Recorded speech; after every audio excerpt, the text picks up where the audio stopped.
London is a very big city. Every year, a lot of people vanish and are never heard of again. That's none of my business, because I am a doctor. My name is John Watson. But one case did concern me, because it was a wealthy patient of mine who disappeared, without a trace. The whole thing began one evening when a mysterious lady appeared at the house of Neville Sinclair.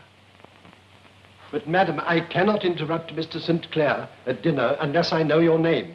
Tell him that a friend, a very old friend, wishes to speak to him urgently.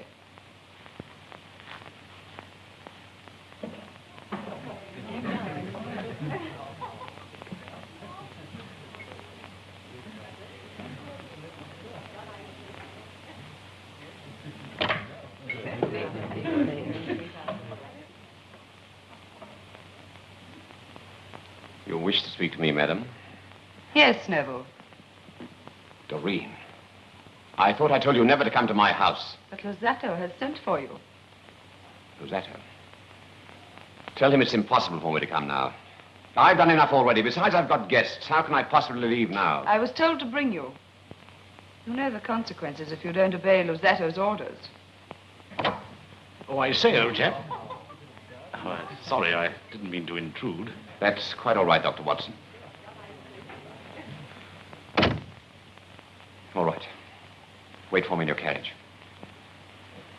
I must make my excuses to my guests. I shall be waiting.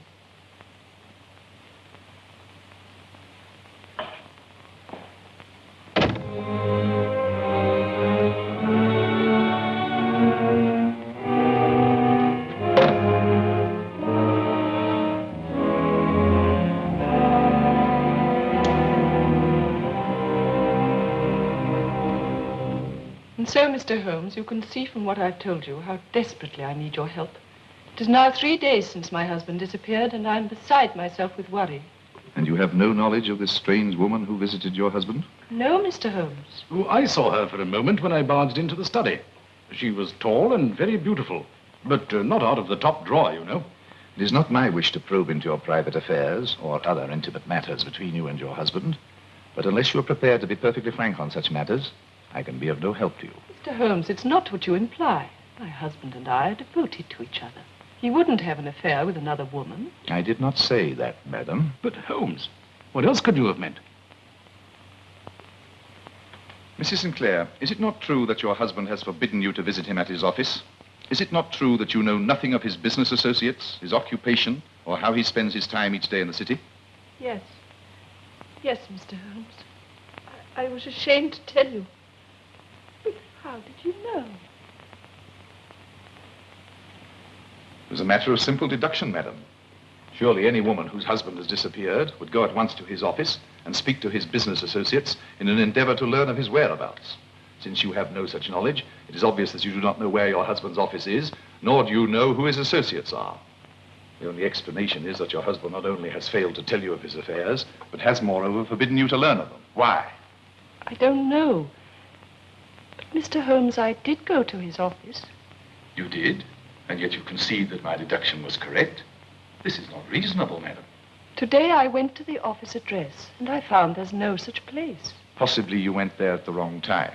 However, I feel that if we go there at once, we may find an answer to the mystery of the office that exists but is not there.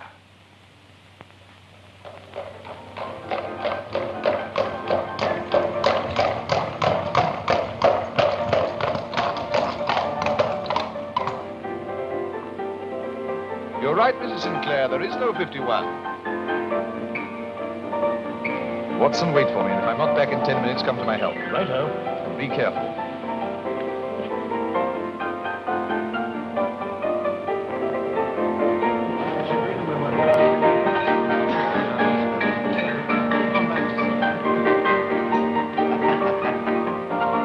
Brandy. I am seeking a friend of mine, Mr. Sinclair, Mr. Neville Sinclair. Never heard of him. Or his letters? Look, mister, we don't ask questions here. It ain't healthy.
Where are we? Redmead Lane by the river.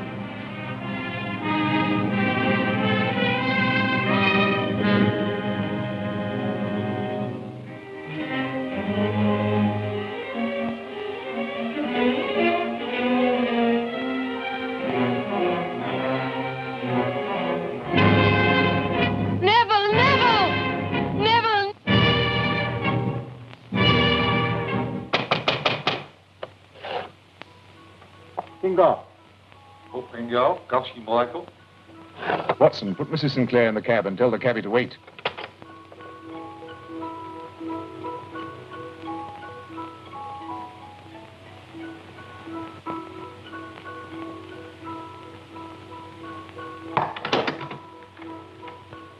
Heavens, Holmes, it's an opium den. If your nose had been as sensitive as your eyes, you'd have known that 30 seconds ago. Good evening. I'm Luzzatto. The bar of gold is at your service, gentlemen. We're looking for Mr. Neville Sinclair. The name is unfamiliar.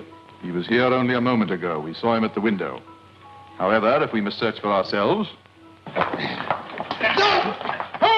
Holmes, take no offense! Holmes!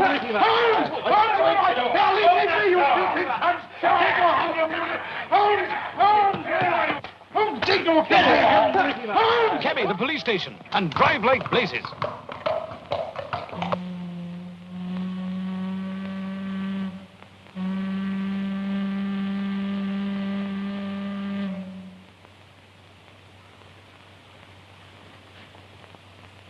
Sinclair.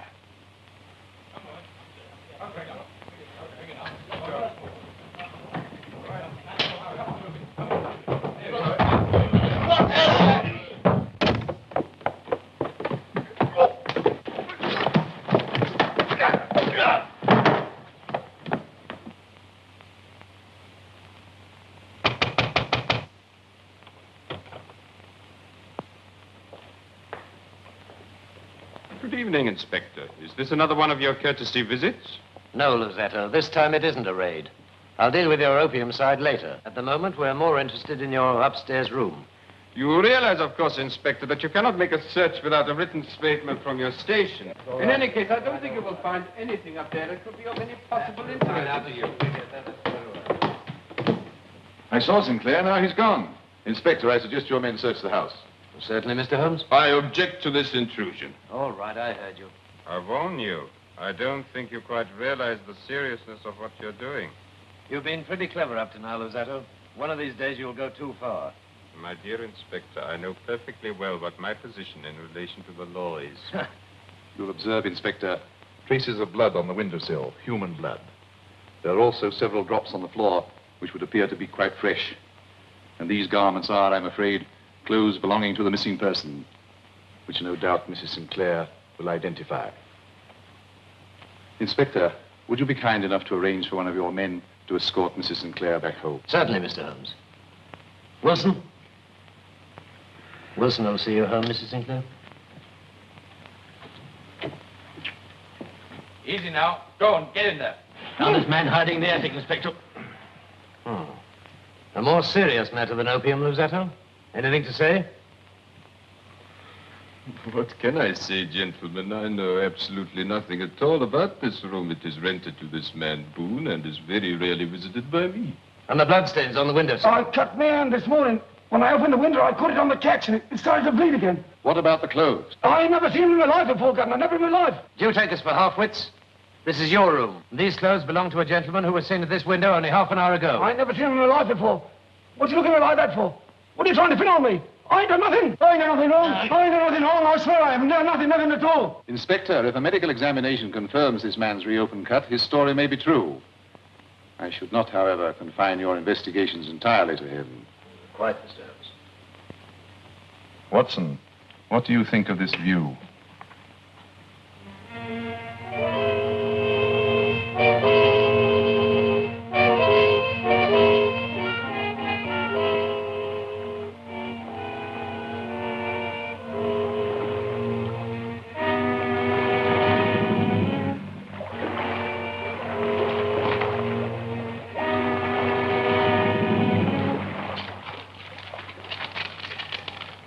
Sinclair's coat. It's very heavy. I say, Holmes, it's stuffed with coppers. And then it is murder. Yes, Watson, imagine what happened. While Boone has thrust the body through the window, suddenly he hears the police downstairs. He seizes his victim's coat, then realizes that it will float and give him away. So he stuffs the pockets full of coins and throws it into the river. And would have done the same with the rest of the clothes but for our arrival. Excellent deduction. Now we have no choice but to look into the past of your friend Neville Sinclair. But what's the next move? Supper. Excuse us for interrupting at such a late hour, Mrs. Sinclair, but it is essential for me to continue my investigations into our husband's private papers and documents. I quite understand, Mr. Holmes. I've unlocked his desk. You and Dr. Watson will, of course, be staying with us tonight. Thank you, Mrs. Sinclair. Mr. Holmes. Mr. Holmes, in your heart of hearts, do you think Neville is alive? Kate, my dear. You mean That your husband is dead? Yes. murdered? I still feel he's alive. Yes, I know, but Neville and I had a mental affinity, and if he was ever in pain or danger, I would feel it even though away from him. Some weeks ago, he had an accident in the garden, and I knew before he cried out.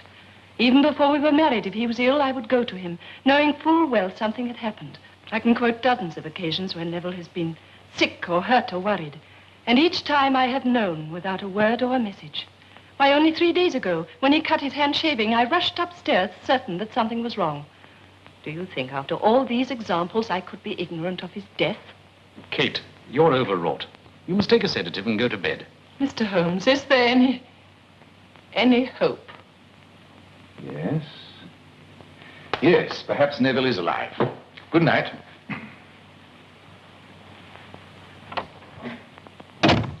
Oh, I say, Holmes, how could you say such a thing? Raising the poor girl's hopes. Watson, I ought to be kicked from here to Baker Street. I hold the key to the mystery. The key? Where? In the bathroom. Bathroom? Yes, look for it before you go to bed. Good night.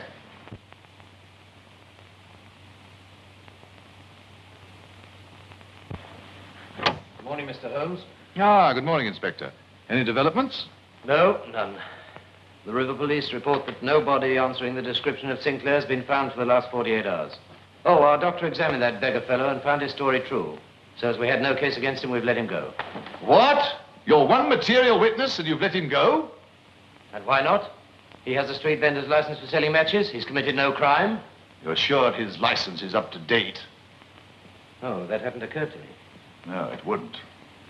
I knew it, Mr. Holmes, I knew it. I've had a letter this morning. Neville is alive. May I see it?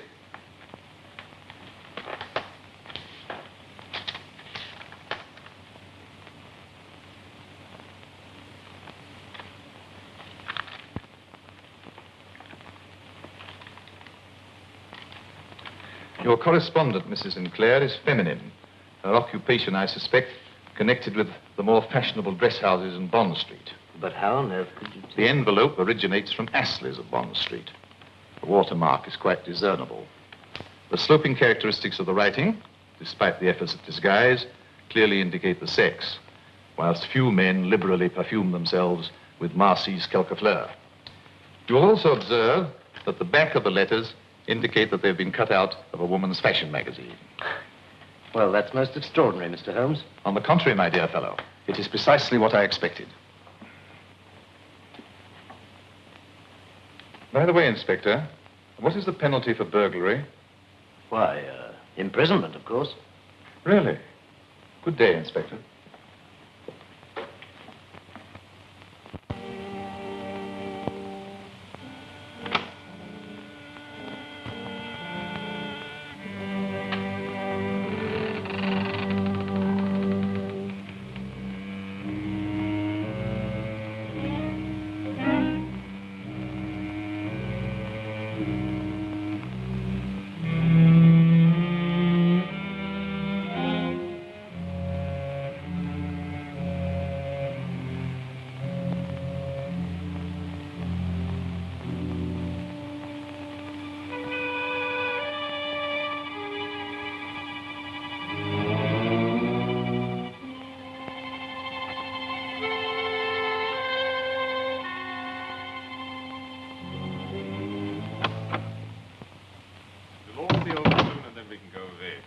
Paris, perhaps. How can you talk of a holiday when we're in such danger? This is so foolish.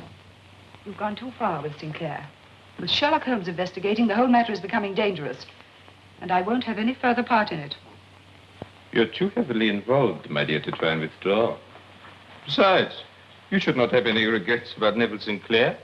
After all, he didn't have any regrets about dropping you when his inheritance made it possible for him to marry into society. I don't need you to remind me. Neville has served his purpose. That should be the end of the matter. I have not noticed any complaints about the profits. Sherlock Holmes investigating. The profits lose their appeal. The risk is too high. My dear Doreen, Holmes is still searching for Sinclair's body. Why can't you stop that yapping dog before I strangle it?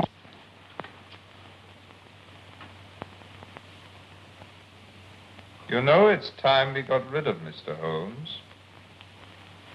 I'm very tired. I'll meet you tomorrow. But my dear... I said I was tired.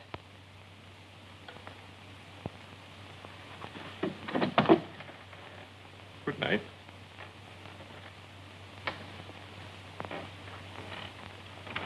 Well?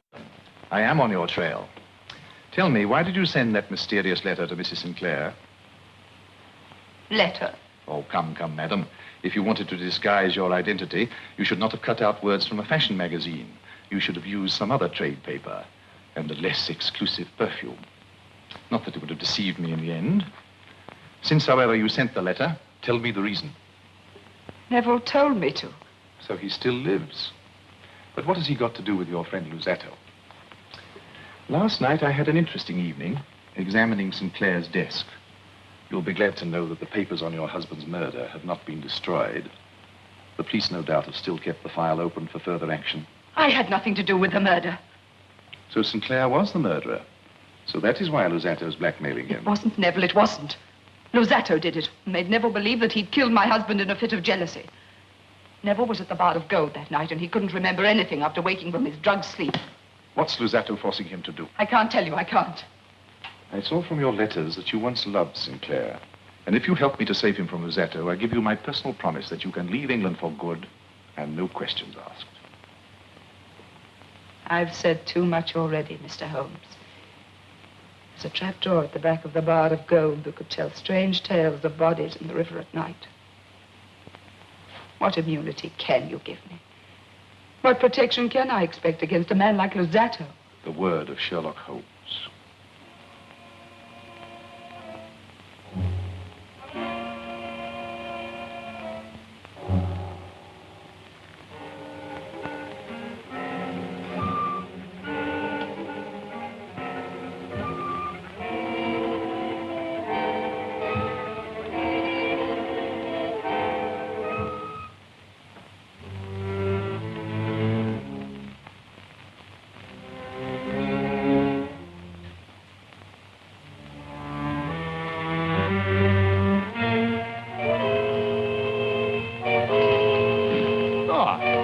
Elementary, my dear Watson.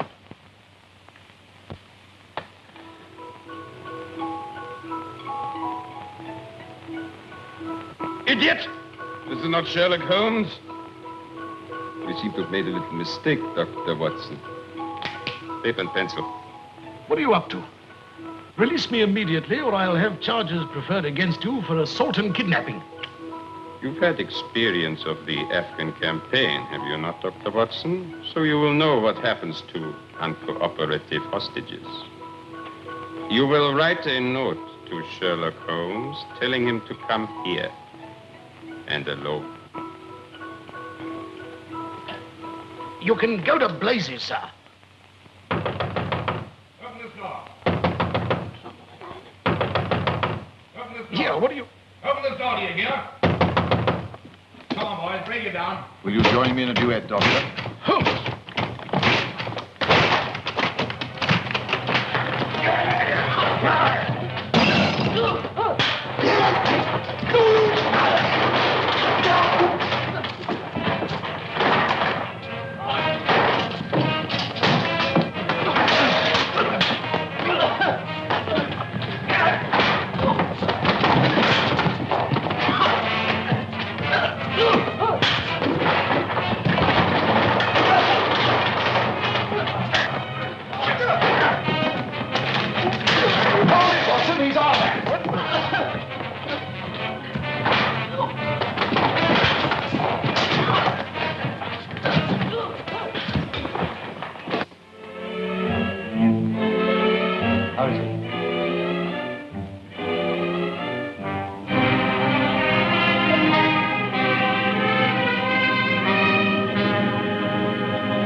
It's Sinclair.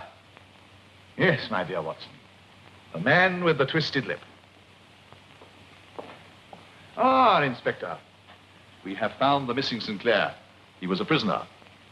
Oh, congratulations, Mr. Holmes. You'll be glad to know we've got the whole gang. Unfortunately, the only person who got away was that peddler, Boone. He won't get very far, though. I've given orders for his immediate arrest. What for, Inspector? His license is out of date. The blackmail is over, Mr. Sinclair. You are completely innocent of the death of Doreen's husband. Lozato is at this moment being charged with his murder. Thank goodness for that. You knew then of their hold over me. Naturally. I know also that they compelled you to act as a dope peddler and used your ability at disguise, knowing that no one would suspect a dirty street beggar. Thank goodness my wife saw me at the window that day, of course. I was confused and frightened. When you came in, I pretended to be dead. The fight downstairs gave me a few minutes' grace, and I became the peddler again. I began to throw my other clothes out of the window. That was how I reopened the cut on my finger. The bathroom, Watson. As soon as Mrs. Sinclair said her husband had cut his hand shaving, I knew I had the key. Mr. Sinclair, the hour is late. Yes. Don't worry that your wife will ask questions. She will keep her promise to me not to. She will be too happy to have you home. Good night, Mr. Sinclair. Good night, Mr. Holmes, and thank you. Good night, Sinclair. Good night, Dr. Watson.